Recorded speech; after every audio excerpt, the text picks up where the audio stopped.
As the latest statistics I could find say 19% of couples in the U.S. struggle with infertility.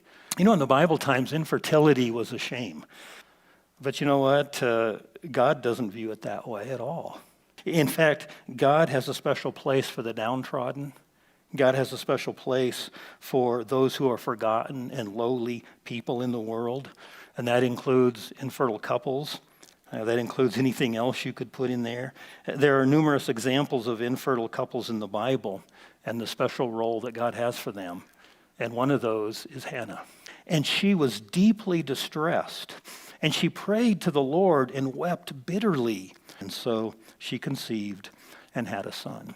He remembered Hannah, even in her low and broken estate. And in the same way, he can lift you up from whatever situation you're in that feels broken, that feels forgotten, that feels lowly.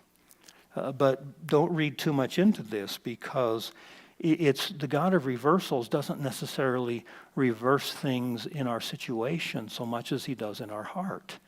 I want you to see something very interesting in here. Hannah felt fulfilled before she conceived a son, because she went in to pray, and when she left, it says she went back to the feast and she ate with the family.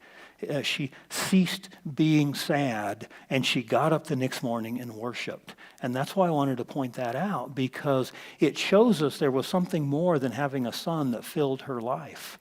What filled her life was God himself. And that's the perspective we need to have. Whatever brokenness we think we have, whatever we think may be lacking in our lives, it's not that thing that will fulfill us. It's God himself who will fulfill us, whether that thing comes or not.